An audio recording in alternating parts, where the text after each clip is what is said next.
Whoa, oh, oh. La, da, da, da, oh, oh, oh. La, da, da, da, oh, oh, oh. La, da, da, da. Making our Christmas memories. I've been working so much lately, I can barely find the time to sleep. Yeah, I spend my time running around, keeping people pleased. But this is my favorite holiday. It's a chance to start over new. 'Cause I missed you, so I'm letting go of everything but you. These are the good times with you. Baby, this year it's just gonna be you and me. Hang by the fire and chill. Isn't this how it's supposed to be? Making our Christmas memories. Oh, and I've been longing to hold you close. Forget about everyone else. Isn't this how it's supposed to be? Making our Christmas memories. Oh, oh. La, da, da, da, oh, oh, oh. La, da, da, da, oh, oh, oh. La, da, da, da. Making our Christmas memories. I've been wrapping presents for you. I've been hanging marbles in the tree. And I've lit my house with Christmas lights. So you should come back home to me. And when we wake up in the morning, I'm gonna play those carols that you love. We'll be singing all the melodies until the sun comes up. These are the good times with you. Baby, this year it's just gonna be you and me. Hang by the fire and chill. Isn't this how it's supposed to be? Making our Christmas memories. Oh, and I've been longing to hold you close. Forget about everyone else. Isn't this how it's supposed to be? Making our Christmas memories. Oh, oh. La, da, da, da, oh, oh, oh. Oh, oh. La, da, da, da. Making our Christmas memories. Yes, these are the good times with you. Don't even care what we do if I spend it with you. Just you and nobody else. It's so good to see you again. To see you again. Oh, good evening and welcome to Be More Super live, streaming live on Facebook, YouTube, and originally was going to be X, but for some reason it didn't stream to X. So I think Elon Musk is playing a few silly games there. But we've got a great guest. This guest is starring Psych, Supergirl, The Good Wife, Supernatural. I could be here all night listing all her credits. I'm going to try to attempt to say your surname because I am absolutely awful with surnames. So we've got Luisa de Oliveira. Pretty good. Pretty good. Okay, pretty D'Olivera. good. Oliveira. Oliveira. Oliveira? Yeah. D'Olivera. Do you know what? How embarrassing. I never get any guests on like Tom Smith or Ben Jones or something You like would that. be killing it if you did. That's Excellent. But welcome to the show. We are going to be speaking about Earth Abides, which I got a screen. I got the first 4 episodes to watch about a month ago, and it was before any of the special effects had been put in. So it was hilarious at the fact that when I was watching it, there was little captions on there saying "insert rats here," and and it was brilliant. But taking that aside, what a show! And it's fantastic, and it is. As I said to Jessica, because I spoke to Jessica a little while ago, it's definitely a love letter to humanity on how we should be. Well, up to the 4 episodes I've seen. I mean, it could just all fall apart after that. So thank you, I everyone. can't guarantee. I can't spoil or anything. No, I'm not saying that. Well, hopefully not. But thank you, everyone else that is watching. Please hit subscribe and all that jazz. I'm at that age where I'm not a YouTube star, so I can't be as cool as Logan Paul and all those people. But before we start talking about your awesome career, I asked my guests every time is why acting? Why not a 9 to 5 job that's going to take you to work at 9 in the morning, you finish at 5, you put your shoes, off when you get in and you put your feet up. So why such a competitive industry to get into? I mean, though a 9 to 5 would definitely be a much more practical choice in life, and probably one that would have given my parents many more calm nights, avoiding worrying about me. I think, I kind of always had this blind optimism when I was young, and I just assumed things would work out. And when you're young too, you don't, at least I didn't, really think that seriously about what the lifestyle would be, or what the challenges would be. All I knew was that I loved acting. I had a huge drive towards it, and then I did a 1 year acting program in college. This is after doing tons of it in high school, um, and I loved it, and that was it. And I just didn't think about it. I think. All uphill from there on. I mean, did you have a plan in place in what you wanted to achieve in your career in the way of, who you wanted to work with, directors, type of roles? I mean, did you have a plan, and do you still have a plan? I don't really operate in that way where I kind of line out specific goals. I just know the kind of feelings that I want to have. I want to be really sort of set on fire by the work. I want to be inspired by it, and I want it to challenge me in a way that feels healthy. Because there's definitely a lot of work out there that's challenging, Mm. that I think actors have to recover from. That can be a bit scary, but I that's worked for me. I kind of put myself in the river, and I have a general direction, and I let it take me. I mean, you've got to have definitely a thick skin in this industry because there's a lot of rejections, but there's also some amazing times to have. I mean, once you dipped your toe into the industry when you were starting out, what was the biggest shock that you had? That you wasn't necessarily prepared for. The biggest shock, I think, I don't know if anything really shocked me drastically right off the bat, because I had this mindset that I'm just learning. Like every time I screw up, every time I go into an audition and I forget my lines, or I feel like I fall on my face. I had to learn this lesson now so that later on in my career I don't have to learn it when the stakes are a lot higher. That was kind of the way I Mm. thought about stuff. I think maybe what surprised me a bit was how slow it takes to shoot. I mean, it's a lot of sitting around and waiting. But then again, I was used to that a bit because I did a lot of theater in high school, and you're just sitting, Mm. backstage waiting in your costume change, waiting for your scene to come up. So I don't know if anything shocked me too drastically. Mhm. I don't know. Maybe I just don't You know remember what? this stuff. Waiting around. So I did a degree in performing arts, and I did a bit of TV and film.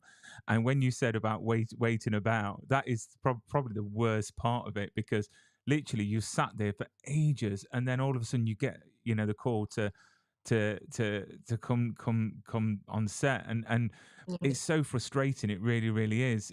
So I admire anyone that actually does it because I left because it was so.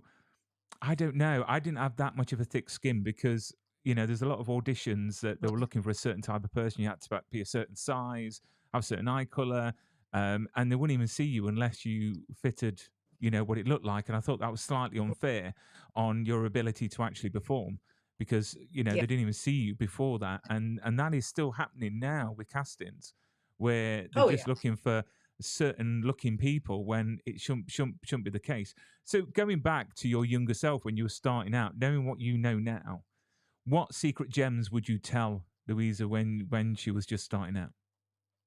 I would say learn from as many different teachers as you can, and don't think of any of them as having all the answers, because there's so many great methods out there. And at the end of the day, you are the artist who has to be able to perform on the day. It's your instinct you have to hone. It's your ability to work under pressure, and no one can be there to hold your hand during it. So you have to learn to stand on your own 2 feet and not heavily rely on any one other person to be the authority for art in Mm, your life. mm. And as anyone can guess, watching this stream, we have Christmas decorations all around. Because it's the holidays coming up. I've got to get used to saying holidays because I always say Christmas. But obviously, to make it more acceptable for everyone, we say Happy Holidays. Are you the type of person to leave the decorations to the last minute, or have you got decorations up now? Well, I can answer that for you. I already have a tree up, but it doesn't have a. It's halfway there. It's halfway, but it looks great. So I've been getting better. I used to be it's 4 days before Christmas or the holidays. I better get my tree up. Now I do it early. I love it. I love family, friends. I love that it's a time where you really get to see everyone. And I mean, in the industry, everything's shut down basically Mm. for a solid 2 weeks. So that's one of the nice things about. There's a lot of hard things about being in the film and TV industry, but this is one of the perks. Is everything is shut down. You can just chill and put it out of your mind and just see your friends, see your family, You enjoy. see, you see, I don't know if it's the same in Canada, but I know in the States that they have Christmas Day, and then everyone goes back to work the next day. But yet in the UK we have Boxing Day, so it's sort of like that is like another national holiday. Do they have that in Canada, or is it a case We have of Boxing Day. Oh do yeah, you? it's a big Yes. sales day, or brunch at home with your family day. I mean, everything seems to be open nowadays on Boxing Day, which is a bit sad. I kind of It, like it when everything's shut down. You mm. just have no choice. I mean, we can survive one day without the grocery store open, I think. And it used to be like that many moons ago that no shops are open on a Sunday, but now everything's open on a I Sunday. know. So, what is your ultimate indulgence for the holidays? Is there a certain movie that you like to watch? Have you got any traditions, favorite meals? Oh, I mean, we do the kind of the classic, Christmas dinner, the turkey, the stuffing, all that. And then my family, we always watch Home Alones, The Grinch, like the classic movies that Yeah. I grew up with. You see, I've got two little girls, so my Christmas decorations went up 2 weeks ago, and my Oh, 7-year-old Cara, she keeps on saying that she wants to watch this Christmas movie, that Christmas movie. They're obsessed with the Grinch, Home Alone, I think, but I slightly get concerned with Home Alone because I turn around to my daughter and said, "Don't get any ideas." Because I true. don't want paint pots falling down the stairs while I'm walking up them. Are Um, they mysterious, rambunctious, sneaky? Do oh, they have do you know what? that? I brought my girls up to be very independent, very sassy. A lot of people might say that, they shouldn't be that sassy, but I want them to be strong females that literally do not let anyone walk all over them. This is why I love the industry right now with the amount of strong females that we're seeing on screen because I want my girls to grow up seeing those characters on screen so, they're not seeing the typical damsel in distress and they need a man to look after them. So, yeah, they are a handful, I've got to say. Very much so. Probably But yeah, wise then to avoid the Home Alones. yeah, exactly. Every year I always say to myself, I'm going to watch It's a Wonderful Life. And I've been Mm. saying that for the past 12 years. So this year I think I'm going to try my best to watch it because I've never seen it. And apparently it's like a go-to Christmas movie. So let's talk I'm in the same about. boat because I Oh, yeah. honestly Have you haven't watched seen it it? either. I've seen scenes. I haven't seen the whole thing, and I every year I don't actually say it out loud, but I think, oh, maybe I'll watch it this year, and then I never do. It's just that Change. the way it's shot and the way they speak on camera back then, those style of movies were just magical. Yeah. And I just yeah, I need to watch it. You need to watch it, and Okay, we that's need gonna to be put our it out there. goal this month. Yeah, yeah, it's our plan. It's our plan, Christmas plan. So let's talk about Earth Abides. Yes, high five. Let's talk about Earth Abides, which is out now. I've got a little poster. There we go. Which is There. on MGM Plus. Absolutely amazing, amazing show. As I mentioned, I've seen the first 4 episodes. Absolutely love this show. Absolutely love it. I love the way it's shot, the way the acting is. It's just everything's phenomenal about it. It really is. If you could tell the audience and the viewers, a bit about whom you play, and a Mhm. bit about the show. So Earth Abides is, we're in a world where almost everyone has died from a mysterious illness, and anyone who has survived in this world has lost everything and everyone that sort of rooted them to their life, everyone they knew, everything that made them them. And what we have are people who, we start off with one man who at some point kind of decides, I need to keep going and find something, and it's his journey to get purpose in life, to keep life going basically for himself, whatever that looks like. And he starts to meet people along the way. So I play a character named Molly. She's a medical professional. She gets introduced a little later in the show, and she's someone who, for the things she wanted to do in life, the relationships, everything that she pursued, it just didn't quite work out maybe the way she wanted. There were things that just didn't connect for her. But she's really smart and she's really skilled, and she's one of the people who has found a way to continue in this new world, in a world where there is, of course, no hospitals functioning, no medicine, no farmers. There's no nothing. Nothing exists anymore Mm. unless you make it of yourself. There's, the stores are full of items, so anything that can survive will. But outside of that, it's sort of like, it's these people who are adrift. And I think it's really a show about how do you find purpose now that everything around Mm. you is gone. And it's quite reflective of I suppose, what we went through during the COVID pandemic, in the way that we were stuck at home and we didn't have that sort of connection with other people. And this show starts off so beautifully in the way of following Alexander Ludwig's character Ish. Um, I love how this show it sort of fast forwards in places, so you sort of get taken on this journey. You don't have to. I mean, they could have really made this show a hell of a lot longer, but I like Hmm. how they've done it. What I do like though is, like, post-apocalyptic shows normally have got, zombies or dangerous things in them, but this, I think, the dangerous things in this show is the people, Yeah. because humanity and people, you don't really know what people are capable of, and that's what I love about this show. And then talking about, obviously, it's a I can't even speak, post-apocalyptic show. I've got to say, there's a picture of you there. uh, you know it's not that bad, obviously, because you're pictured there, by a fire, having a great time, but it's She's not having a always great, great. look at that sweater. It's a great sweater. She's happy. Her I hair looks know. nice. She's having a good time.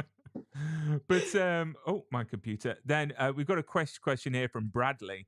I will. Wow, that is so large on my screen. Let me just bring that down. If my computer designed to play silly games on me now. There we go. I'll put it there. Oh God, what's going on with my computer? Oh, the technology gods. I'll put it there. Everyone can see that. Bradley, looking forward to episode 2 when Louisa comes to the cul-de-sac. I love it. They make it sound like an episode of Neighbours, the cul-de-sac. Yeah.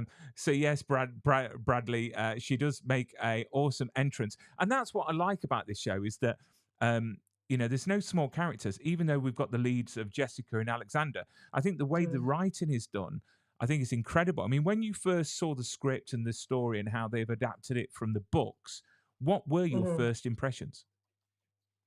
First, just a quick clarifier. I come in episode 3, Bradley. I just want to, so you don't spend the whole episode being like, "Where is she? Where is she?" Oh, I'm actually really looking forward to seeing episode 2. I haven't even seen it yet, have you and really? yeah, I only saw the first episode.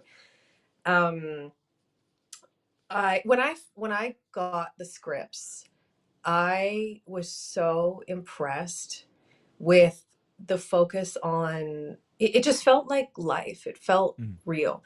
Because like you said, so often in a post-apocalyptic show, there is a big bad that lives in the sci-fi world. That is a made-up entity. And this is just, it's like there's a combination of a survivor show like Alone or Survivor Man. There's mm, a little bit of that woven in there, where if you do the wrong thing, you get hurt. You might have some serious problems on your hands. And and then this sort of like everyday life ness, except in a new way. The whole world is different. What does life look like now? And I just thought that was such an interesting uh, take on the apocalypse, because that's the world that we live in, you and I, mm, where we often will do, say, the same day over and over and over, and then something shocking or exciting or out of the ordinary comes, and then it's, we change a bit because of that. Hopefully mm, we grow, and then maybe we go back to routine. Even for an actor, you know, we have a lot of routine. mm. It's, did I get an audition today? Okay, better set that up, do that, my 10,000th audition of my life, and then I'm back to whatever things I was doing before that. And there's for sure routine. But if you were to fast forward into the real snapshots where things change for a person, I feel like that's almost like the trajectory of our lives, and that's what they're doing on this show. Mm. I mean, I've got to say, when you first come into the show, what's great about the writing is that you don't know. You get to a stage when you're watching them and you're thinking, are they good or bad? You know, and I think that that's a testament to the writing, because you've sort of lived through Isha's life through the first episode, and you sort of feel isolated watching it.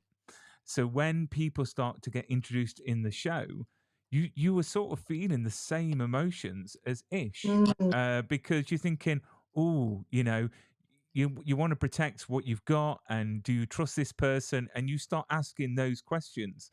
So I'm not going to Mhm. give anything away, because there are some visitors in the show that I can't wait to watch episode 5 and 6, because I'm not sure. I am not sure. I really aren't. But this show is obviously navigates the world where humanity is on the brink of extinction. How would you Mhm. survive in an actual post-apocalyptic world? Are you a leader? Are you quite? Do you think you would fare well? I think I would hopefully fare well, because I'm an optimistic person. So that's just what I'm going to think, regardless of whether that's rooted in truth or not. I think I'm reasonably logical and could recognize when I'm out of my depth, which I think would be probably a very important skill as well. And um, I haven't done a ton of camping, but I've been exposed to it. So I do have at least an idea what is required. And I have made silly mistakes like burning myself when trying to cook food, or where you realize real quick you can't mess around. You can't be lazy when you're out, say, trying to survive without all the amenities of modern life around. I would hopefully ally myself with some great people, and we would create a paradise in Well, the apocalypse. Jessica, that plays Emma, she actually turned around and said that she's a great cook.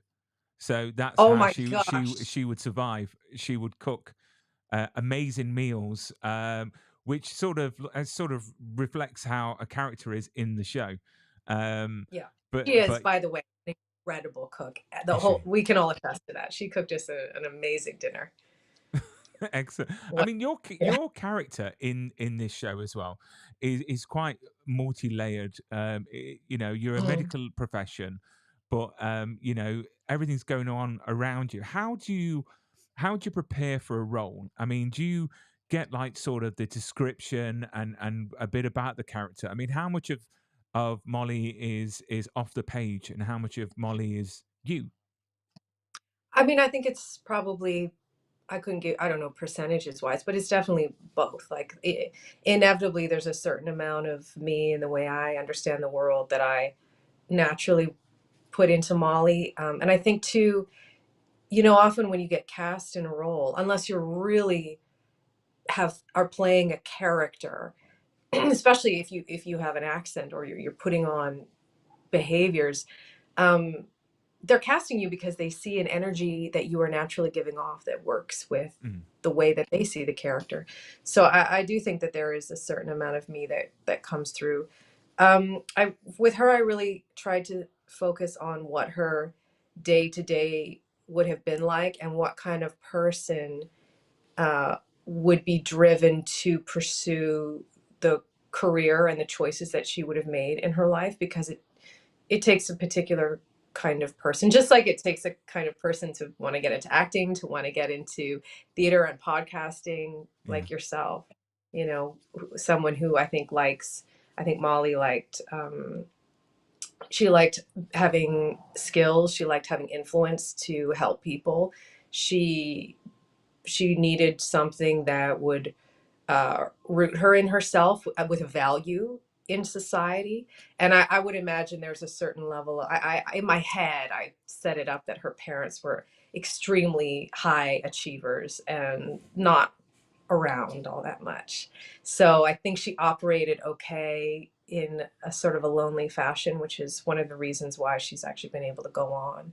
She was kind of already estranged from connections in life. Mm. Um, yeah, I don't know. You know, you kind of wade into the murky areas of the human psyche when you're putting together a character. And I couldn't quite, it's not like I have all these notes just written out. Some of this is things that I don't even Mm. quite understand I really can't myself. wait for the audiences to see, you know, some of your scenes, and what you do on the show, because it's incredible. I mean, there's quite a lot of intense scenes in this show. So, has there been any funny moments that has broken that sort of tension after filming or during filming? Because you know it's got to be heavy to when they shout cut for you to just take a breath and just relax. I mean, is it any funny moments that you can share that has happened on set? I'm going to try and say things without giving Yeah. away the situations. You know, there was one circumstance where uh, a character is in dire straits and there's sort of a scramble to fix a situation. And because of all the moving pieces, all the special effects, uh, it kind of it can get to the point of hilarity when it stops, when the takes stop, but at the same time you're in this heightened place emotionally yourself, because and like the human, I have found, like my my mind, my body doesn't just switch necessarily. Like it's just like when you start hyperventilating, like that feeling carries forward. So you're kind of still there physically while mentally going to another place, and that itself is kind of funny, like when the take stops. I think there was another situation which you have not seen yet, Ooh. um, which was environmentally hilarious as an actor, and was probably one of the funnest things I've ever shot. And it includes quite a lot of uh, other people. So you'll see it eventually. I'm gonna, I mean, talking about that first one that you were talking about when everything yeah. going on, just out of curiosity, do they film that in one shot? And if they don't, how do you prepare yourself to get yourself at that level of sort of emotion for when they shout, you know, um, thingy, yeah, go, Right. Or action, yeah, yeah, actor. That was what I was thinking of. yeah. I mean, for me, it's thoughts, it's music, it's breath. A lot of the times, it's just physically getting the sensation in your body that your brain kind of connects to that and kind of jumps onto that. It's knowing where I am, you know, in the scene, or where Molly is. Um, and there's it doesn't always work. Like, if I don't, at lunchtime, I have very light lunches now, especially if I have a big day of scenes afterwards, because if I eat a big lunch, and I think a lot of actors will say the same thing, I can't access the same emotion. My body's like, I don't care. I'm busy digesting. Yeah, Leave you're on me sleep alone. mode. Yeah. Yeah, it's like we're not gonna. We'll give you a little bit, but we're not gonna care that much. So you almost have to be in a bit of a like food deprivation mode for things to get heightened. And at least that's what I've noticed about myself. Yeah. So no So carbs. plenty of protein bars during downtime, granola Yeah, and or all and all that lot. served. I mean, obviously the show explores how society rebuilt itself. Did the cast ever chat about how they would rebuild a new civilization? Because obviously when you're there and you're having downtime, did anyone give any feedback on what they thought would happen if they were in that situation? Surprisingly, no. I don't think we had those conversations at least that I can recall. We were spending a lot of time getting to know each other. Mm. And I think, you have the real world and you that you're living in, and then you have this world that you're creating, which is your character, and then and all the new relationships to every other character, and you have to, like, those are you can only prepare those so much, because when you see what the other actor does in the day, that's when you get a better sense of, oh, okay, that's how you're playing it, right? Then I would respond this way, and that this it's an ongoing thing. And then you're also getting to know the world as everything's coming to life off the page on the day. So I don't know if my brain would have room to create other scenarios, to be honest. There was enough going on, enough pieces that I was trying to figure out when we shot. Louisa, don't go anywhere because we're just going to have a quick video of from our sponsors, and we'll be back in a second.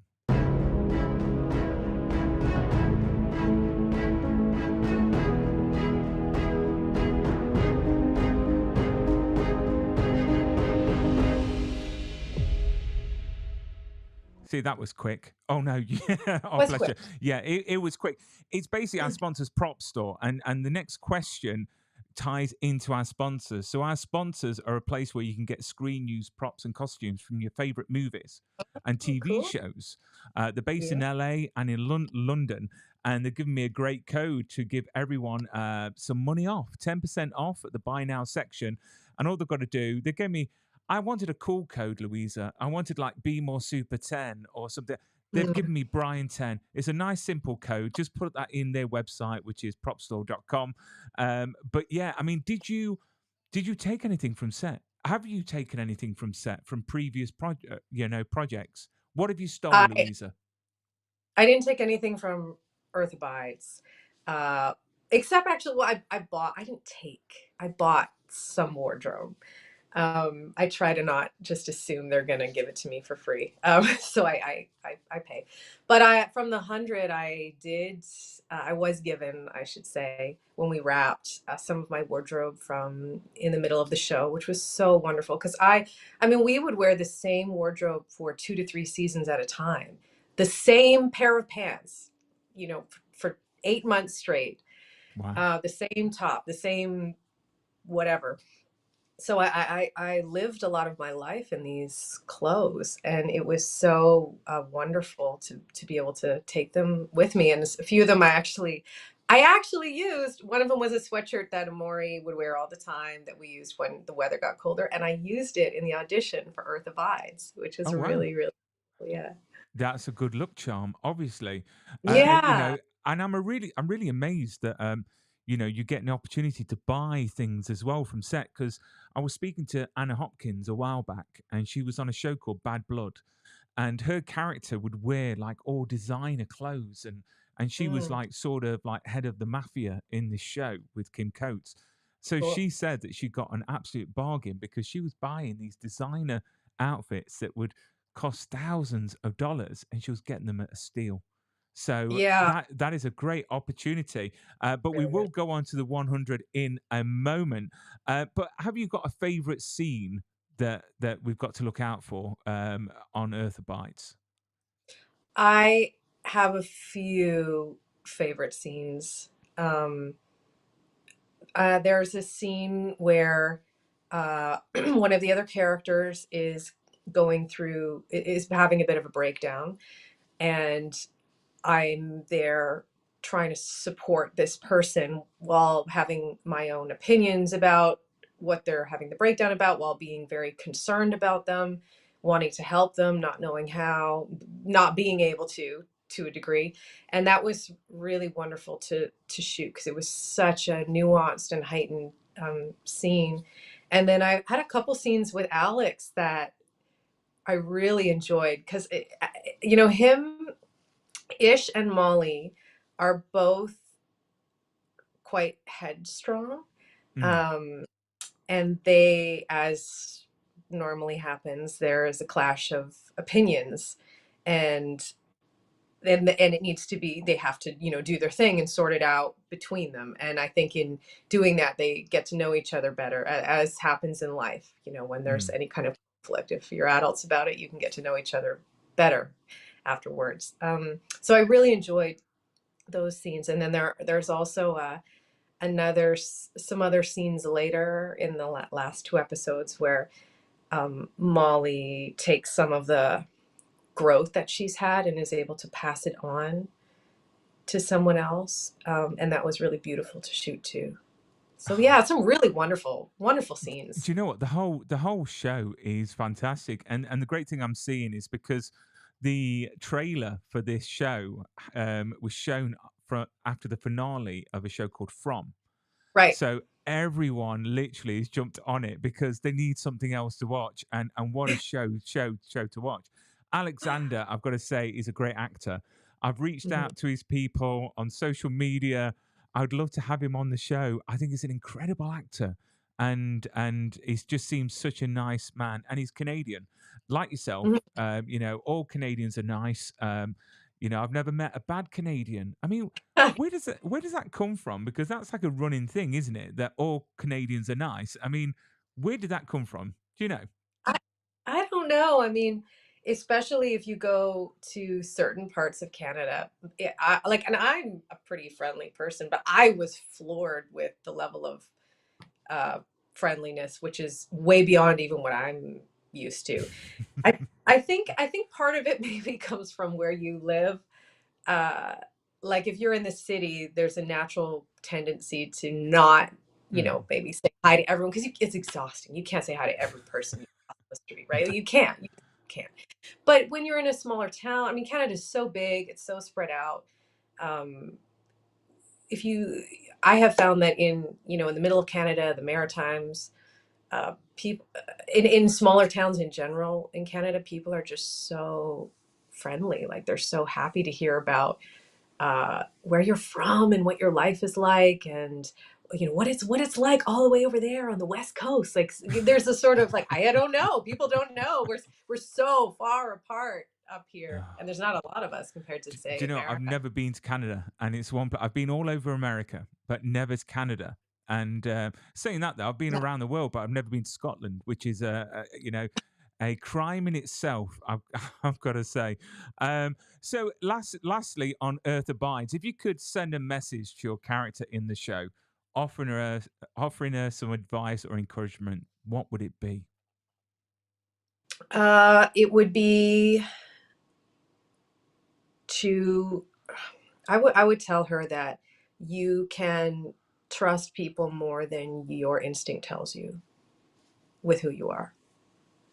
Awesome, That would. awesome. So everyone needs to jump on this because it is literally uh, an amazing show, and it's out now, episode 1 on MGM Plus. It's a great. Oh, Bradley's just said I got to meet Louisa on set at the coffee truck. Apparently, Oh, she is such a nice, pleasant person. Thank goodness he said that. He could have said something else. He could have said, "These Canadians are all lying. they're They're all pretending. horrible." It's a ruse. So there we go. And you had a coffee truck on set. I How remember. how Yeah, Hollywood the is that, groupie. eh? Yeah.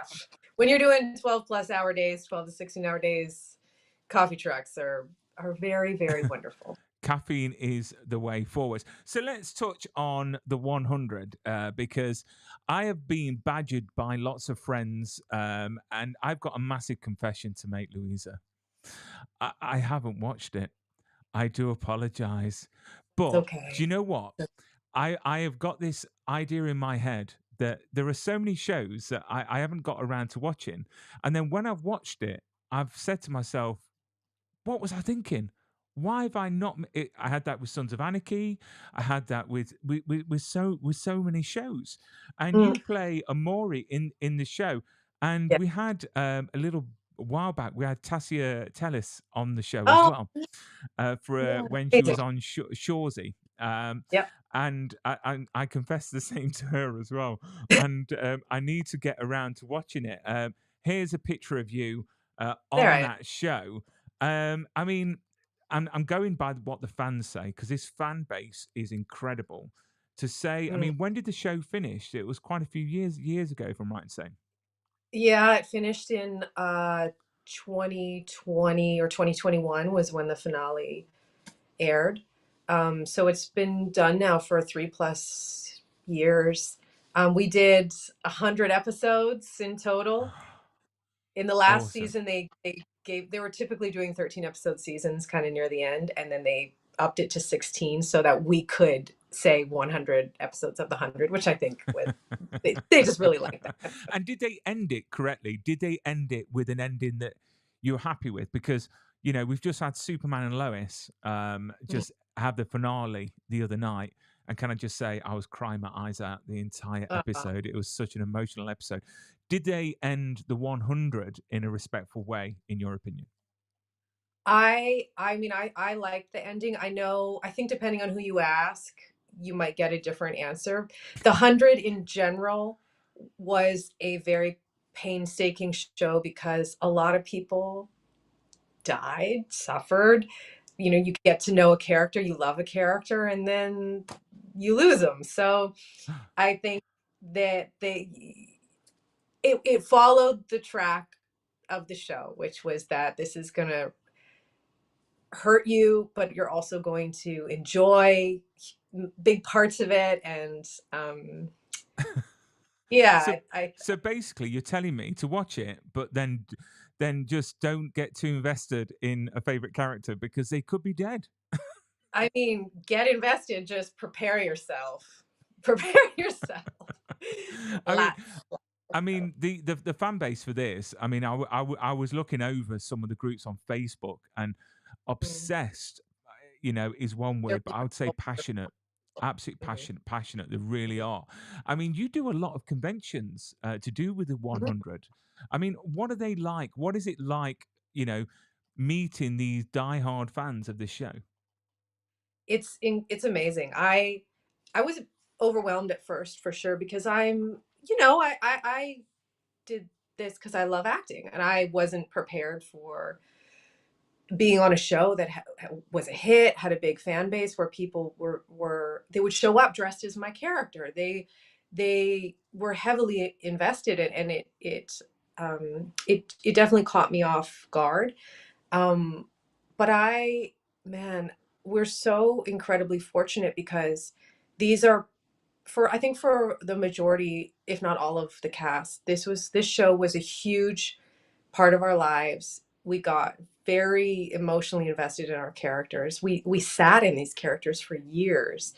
And so the fans who really love the show are the only people in the world who feel as emotionally connected to the show the way that we do, Mm. even though it's from a different perspective. And so when we go to these conventions and we are able to connect, it's really, really beautiful. And meeting fans of the 100 was when I really started to understand what a show can do for people as well, Mm. because I heard a lot of stories about how the 100 helped them get through some kind of difficult period of their lives, and it kind of helped them get strength and Yeah. just find a way to the other side. And I get that because so much of the show is about suffering and overcoming it and finding courage and finding strength and finding a way to come back uh, after you fall down in a really horrible Mm. way. Um, and I think that, you know, sometimes some parts of life are they can be so hard. And that's one of the beautiful things about entertainment is if it is a show or a film or a book or whatever, music that's willing to go to those painful places, you can grab someone there and Mm, bring them back out of the darkness with you. Not mm, because I chose to or the creators chose to, but because it's just, you know, all these people came together to create a show and people watching it chose to put themselves in the audience's seat and chose to allow themselves to be moved by the show. And then together people can be changed. And that was very humbling for me. And I'm just so grateful because I think that there's a lot of honor in that in a way, I which I mean, don't it's think when you get into acting, you think of putting honor in the world. But yeah, yeah. right. I mean, when you're acting and doing these scenes, I suppose you don't think about what effect these scenes and these shows are going to have on people, and we watch these shows for escapism. Either good time or bad times, and it's incredible. What these shows do for people. I mean, when you were at these conventions, was there any like fan moment that really took you by surprise or threw you back a bit that will always stay with you? I think, you know, for me the answer is there's so many of them because so many of these fans they really bring their whole heart and they show it to you and they allow themselves to be very vulnerable. And I find that it's very it can be overwhelming to realize that some of the work that you have done has meant so much to people out there. And I usually cry at least once a convention because it's, you know, it's so beautiful and overwhelming. Mm, Um, I, I think that probably, you know, when sometimes fans come and they give me a letter, because oftentimes we usually have a couple minutes to talk, but it might not be a really extended mm, period of time. I find they often can really put what it is they want to say in words when they're kind of calm and have lots of time to think mm, about it. And I have every letter that's ever been given to me and I cherish them. I just because this is like someone's heart, you know, this is mm. someone's journey that given me. So I think the openness that a lot of the fans have been willing to give to me and to be with me is I'm very grateful for it. Yeah. I mean, it's the same for me with I mentioned it earlier on, Superman and Lois, that this show's been on for 4 years, and during that show, I've lost both my parents during that time, and part of the storylines on Superman and Lois was Lois getting cancer, um, Mm, and that was around the time when my dad passed with cancer, and you would think that that would break me, and it did sort of, but as you mentioned a moment ago, that it helps you build up, and it was like the show. The best way to describe it, the show for me it's a bit like having a best friend's arm around you. Do you know what I mean? It's sort of yeah, it's yeah. and they've just done a fantastic job. So to hear that, the 100 fans are like that must be so rewarding, to say, you worked on this show but you're having that effect. So this show, the 100, is there a certain scene that I should be looking out for with yourself that is your shining moment of the whole run of the show? I mean, that's a hard question to answer. I just want to say I'm sorry about your parents as well, Thank you. because you know, yeah, I bet. Um, I think I mean I had a ton of really wonderful scenes on that show. I loved my entrance into the show, um, which I think will actually be interesting for you to see. It doesn't come until close to the end of season two, but there's a sort of a similarity with Earth Abides actually in the way Ah. I introduced, which I did clock a little bit when we were shooting Earth Abides. I was just had a moment. I'm like, I'm back in the apocalypse. This is just interesting in more ways than one that I won't maybe get into, but it just kind of felt like coming home, which was really nice. But yeah, my character introduction, there's some really great scenes in season 4 that Amori is sort of the driver of, which are really great. Some great stuff in scenes in season 7 with a character named John Murphy, who is very important. These two are, together for quite a lot of the show. So yeah, you just have to watch Do you it. know what? Do you know what? You never know. I might get so addicted to this show, you might see me at a future 100 convention going, Yeah, I've seen it. I've seen it. It's yeah, great. yeah. It's fantastic. Have you got any That's conventions planned for next year at all? Maybe coming over to the possible. UK? Not that I know of yet. I mean, I'm always happy to come. I love to come whenever I'm free. So it's just a matter of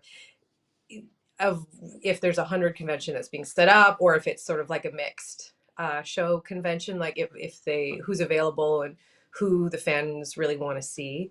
Um, I had, I think, 3 or 4 this year, but none officially lined up for next Okay. year. Okay. So watch this space. So, I mean, obviously, with Earth Abides coming out, are you working on anything else? Well, I've noticed on your IMDb Pro that you are. I don't know if you could speak about it. It's a comedy, from what I can see. But is that all under the radar for now? That one is, I don't know what's happening with that. That was a really fun project with a friend. But sometimes things get sort of put up there and they're being pitched. It's kind of like an indefinite pin in it. So I don't think I don't have Okay. any fun, mystery about that one. Sorry. That's Earth brilliant. Abides is my big exciting thing right now. And I just can't wait. I can't. And do you know what? Watching the first 4 episodes, I thought it's fine. MGM will send me the rest, like they did with From and some other shows. So I've been checking my email, and literally they've left me now having to wait the next 4 weeks until I can watch the rest. So it's all good and well watching it before everyone else, but now I've got longer to wait to actually find out what goes on with Mm. certain characters. But you know what, Louisa, thank you so much for coming onto the show. I've had a great blast, and I absolutely love you in Earth Abides. I think it's a great show. It makes us question our own sort of morality, really, because if we were in that situation, and again, it's a bit like COVID times. You had the good people and you had the bad people in society, that one side followed all the instructions and took care of each other, and then the other side just wasn't bothered, that just didn't believe it. So, but any ending words for your fans for Christmas? I mean, is there anything that you've got on your Christmas list that you're hoping to get? Oh, I just want to have a wonderful Christmas and holidays with my family and friends, and I hope that everybody is able to just take some time out and tell the people that they love them, because you know that's at the end of the day, that's where your home is, that's where your heart is. That So is that is true. And just quickly, um, my wife, I bought her a great Christmas present, and she's asked me if she could use it before Christmas. Should I let her or not? Because she does this every single year. I will buy her something that she's wanted. I'll tell you what it is. She knows what it is anyway, because she wants to use it. It's one of those hair dryers, brushes sets that you can do your hair and it dries your hair at the same time. But she wants to mm, try it and she's very eager to try it. Do you think I should let her, or should I wait for Christmas? I think the wisest thing would be for me to not involve myself in your marriage. Oh, oh, oh. I can't give you any advice You on know, that. I thought you were going to say a happy life is a happy wife. And I I thought that, mean, yeah, I, my I if yeah. If I'll just say this, if she does use it. There's nothing wrong with wrapping it back up and putting it under the tree and wrapping it. That's exactly what she said. She said, I can use it once and wrap it up and it's fine. But then it just ruins the excitement. But Luisa, all the best. Happy holidays. I hope you have a great time, a great meal with all your family and friends. And hopefully we can speak again in the future for your next projects. But I look I forward love to to. everything that you do in the future. I'm going to Thank end you the so stream now. Everyone watching, thank you so, so much. Don't go away, Louisa. I'll say goodbye properly in a second, but I'll end the stream. We're back next week, and I'm recording first thing in the morning. Can you believe it? I'm recording at 6 o'clock in the morning with a guest. 6 You're a a.m. machine. Is in Australia. That's why. But You so need a coffee. yeah, definitely.